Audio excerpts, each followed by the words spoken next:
Okay, so before we start our class, let us have first our prayer. Everybody stand up.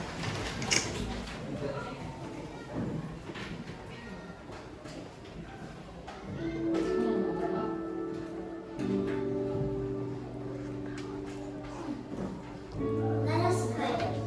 Dear Heavenly Father, thank you for this wonderful day.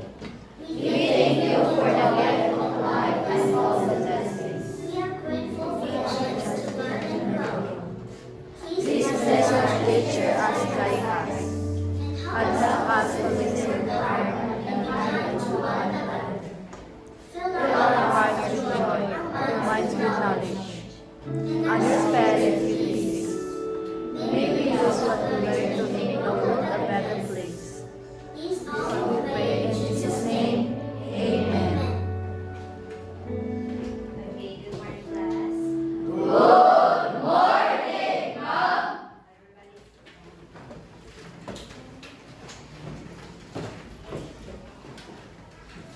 Okay, so for our attendance, let us have group 1, who is the absent. Complete. Richie is absent. Group 2, Trisha is absent. Group 3, complete. And group 4, so Don Joshua is absent. Okay. So for today, we will have our learning competencies. So by the end of the lesson, everybody please read. By the end of the lesson, the learners are able to use the fundamental counting principle, LCP, to determine the number of possible outcomes of an experiment. Okay, so our learning competency for today is that you are able to use, after our lesson today, you are able to use the fundamental counting principle to determine the number of possible outcomes of an experiment. So dapat matapos na karon, kabalo na ka mag-solve using fundamental counting principle. And we have our objective as well. Our objective is to define the fundamental counting principle or the FCP and explain its importance in determining possible outcomes of an experiment. Apply the fundamental counting principle to determine the number of possible outcomes in simple experiments. So please take note of our objective for today. So before that, we will have our operation drill. So let's go back to the basic operations. Please get your notebook. And then we will answer this 5-item question. Okay, I will just give you 1 minute or 2 minutes to answer, okay? 5 items ng isa. Okay, ready? Start. Answer only. Answer only.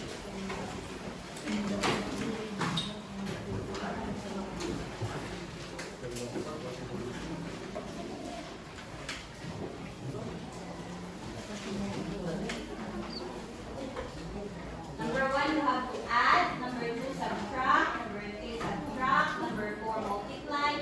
And number 5, divide.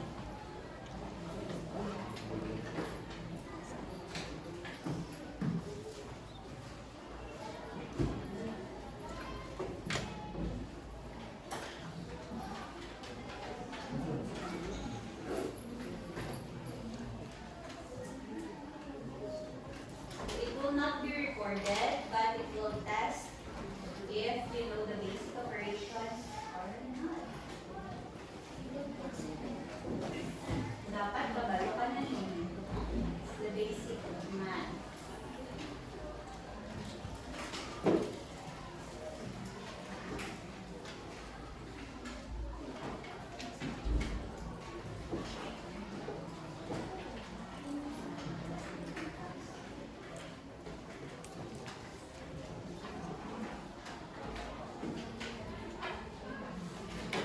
Okay, exchange notebooks. 5, 4, 3, 2, 1. Okay, number 1. 5 plus negative 2 equals? Dominic, yes. Why positive 3? Because the two have negative sign. The 2 of negative sign and 5 is the bigger number. So if you subtract or if you add different and like signs, you subtract and copy the sign of the bigger number. So 5 minus 2, 3 positive. 3 kaya ko si positive. Number 2, 10 minus 15 equals Rhea. Negative 5. O nga, anong negative 5? Since 15 is the larger number, pero 10 it's subtracted to 10 is 2. So negative 5. Kaya mas dako si 15. O positive si 10. Negative si 15. Basta positive kang negative goes, you have to subtract and copy the sign of the bigger number. So subtract mo si 10 to si 15, 5. Ang dako si negative, so negative 5. Number 3. Negative 4 minus 3 equals Negative 1. negative 1. Other answers. Negative 7. Yes, Piran? Okay, first na size. Same sign, you have to add and copy the sign. So both are negative, so you add 7, copy the negative sign, negative 7. Number 4, answer. 7 times negative 5 equals. Negative 35. Yes, Beto? Negative 35. Why negative 35? Because on multiplication and division, unlike sign equals negative. Correct, very good. And like signs equals negative. So 7 times negative 5 equals negative 35. And last, number 5. Negative 10 divided by negative 2 equals? Yes, Rubilin. Trixie. What is the answer? Positive 5 because? Because in addition and multiplication and division, like sign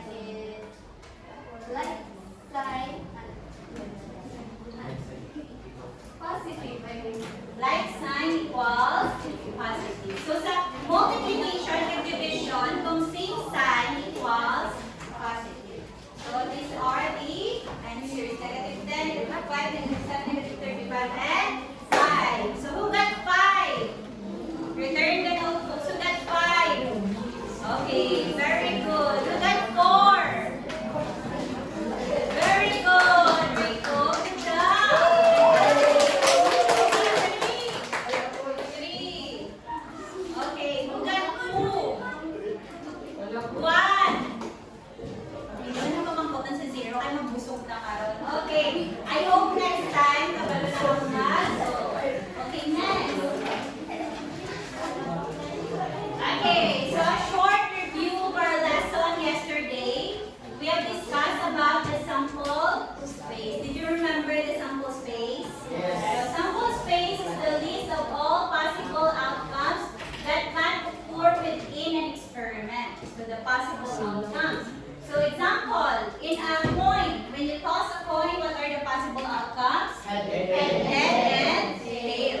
When you throw a dice, what are the possible outcomes? 1, 2, 3, 4, 5, 6. Now we have here a vegetable die. So this is a vegetable die. So this is a regular die, vegetable die. So what are the sample space of this die? We have the potato or the patatas, radish, or ramanos, spinach, or alugbate. That's Australian spinach, but alugbate. And then string beans or the balado, potato, or the kamatis, and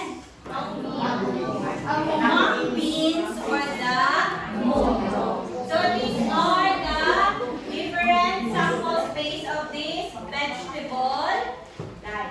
So if we toss this die, ano ay hanang magwa? Random experiment. Well, that is an random experiment. But can you guess anong magwa kung i-toss ko niya ang dice mo? O, ano yung guess? Who guess na ang magwa is spinach? Sino ang may guess na magwa potato? Sino may guess na ang magwa is radish? Sino may guess na ang magwa is mung beans? How about tomato? Okay, so let's see ha. Ang nakabakot, guwapa or guwapo? So ano nagwa? String beans or balatong? Sino na guess balatong mag-aitan? Wala. Okay, so that is the sample space. Any question for the sample space? Okay. Now we will play the Kahoot. Okay, we will play the Kahoot. Ready or close? Wait, four na lang nabili. 1, 2. You can gather with your space. Everybody listen.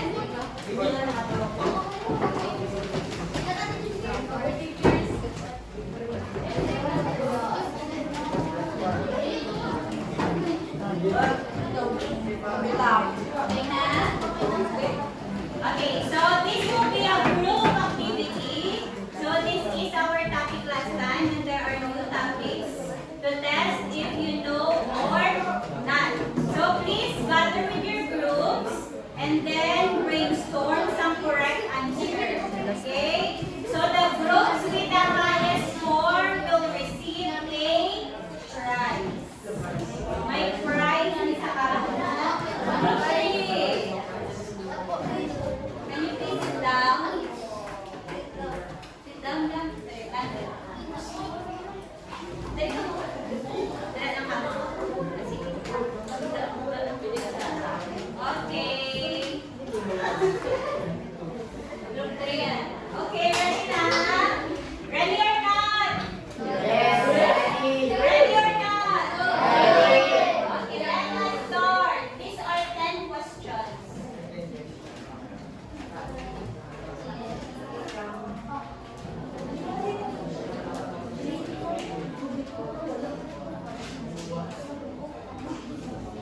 Okay, so what are the sample space in tossing a coin? What are hindi not included? Ang not included. Not included is the sample space. Okay, correct. Very good. Even. Correct na. Next. Not included yapon na. Okay, next. What is not included in the sample space in rolling a vegetable die? Okay, very good. Pechay. Correct na.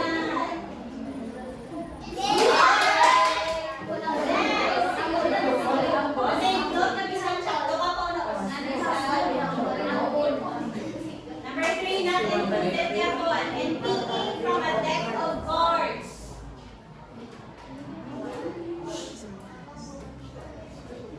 Okay, the answer is 1. Walang 1 sa deck.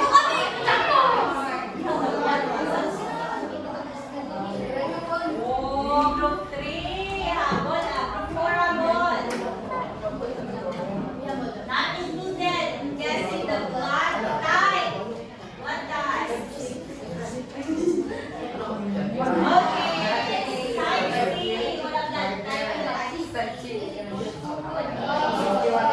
Next.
determine the number of sample space of two events. We have discussed that last time. Adding outcomes, table, guessing. How do you determine? Okay, the answer is table. Diba? To determine the sample space, tree diagram, table, systematic, is table. Bukan correct? Sino mag-group ko correct? Wow, group 2. Ala. Oh! Last question. Answer this question correctly. Okay, ready? How do we determine the sample space of more than two events? More than two events. The answer is, everyone, fundamental counting principle.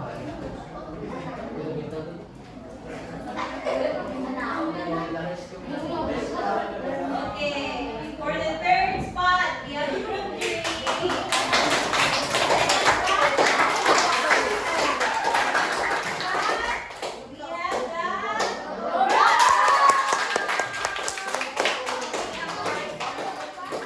okay, everybody back to back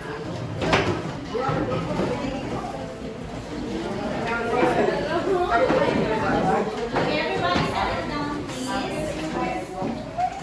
So, in the last question, nakaput sa game kakagain na.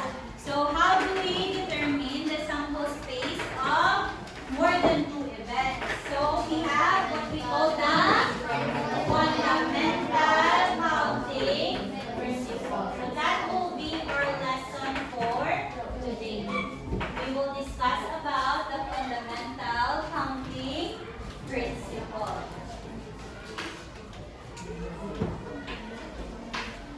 So consider you are in the cafeteria for lunch. If you can select from 4 soups, 3 kinds of fish menu items, and 5 desserts. So may ara ko ng 4 ka soup sa canteen, may ara 3 ka fish menu, may ara 5 ka desserts, may ara 4 ka drinks. How many lunches are possible? So kung isa-isa lang sa taga soup, fish ka, drinks ka, desserts, and mukaon, pila ka bilog ang mapilian mga pairs. So that is to find out how many possible lunches the fundamental counting principle can help us answer. So it is the fundamental counting principle na magamit ka. Okay, listing is possible, but down na siya. Table, budlay sa table, ika-start. And then tree diagram, yawan ka man sa tree diagram. So ang fundamental counting principle, this is the shortcut. Diba na, maganda mo sa shortcut. So that is the shortcut to find the sample space or the total possible outcome. So how do we solve for this? So what is fundamental counting principle, everybody?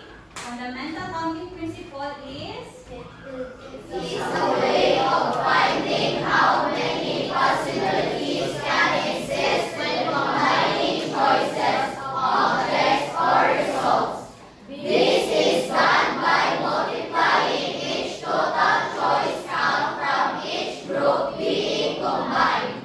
Stated differently, the fundamental counting principle states that the number of ways in which multiple events can occur can be determined by multiplying the number of possible outcomes for each event. Okay, so the key words here are multiplying the number of possible outcomes of each event. So we multiply. Sino ka ba mag-multiply? Okay, so dapat we know how to multiply. So how do we do this? Example, suppose you have 3 pairs of shoes. So dapat at yung shoes, 4 pants, and 12 shirts. How many ways can you dress up? So how many ways can you dress up? Using the fundamental counting principles, we have 3 choices for shoes. How many choices we have in pants? 4.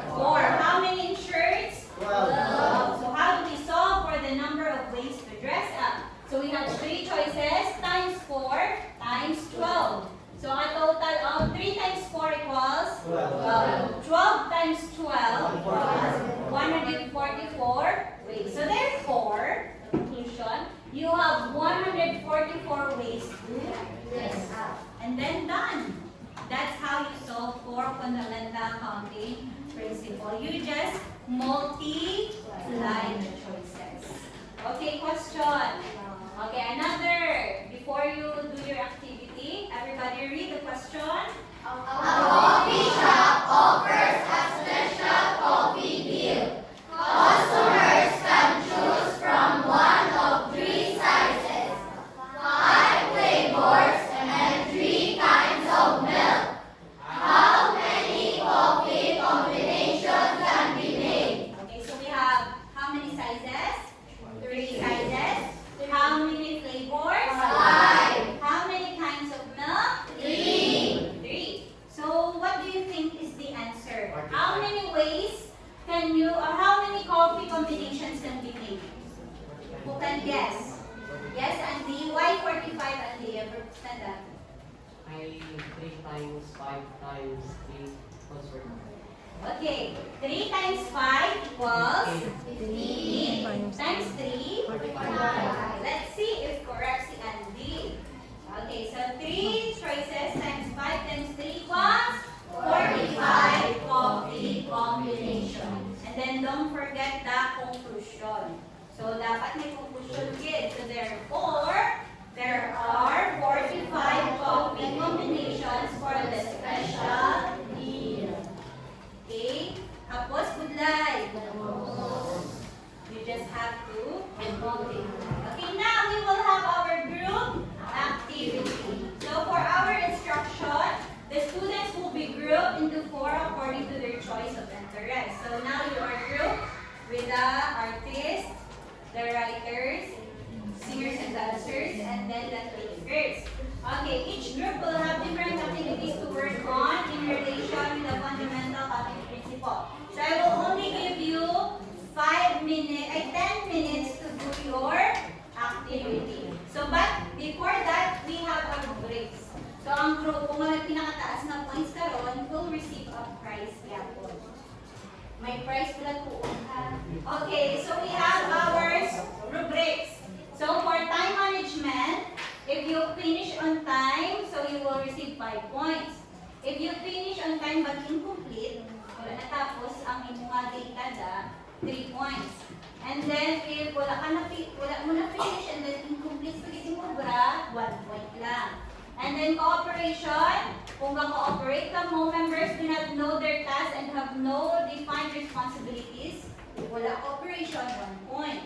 If members have defined responsibilities most of the time and group conflicts are cooperatively managed most of the time, kung may inaway ka muga, pero ma-manage man lang, that's 3 points.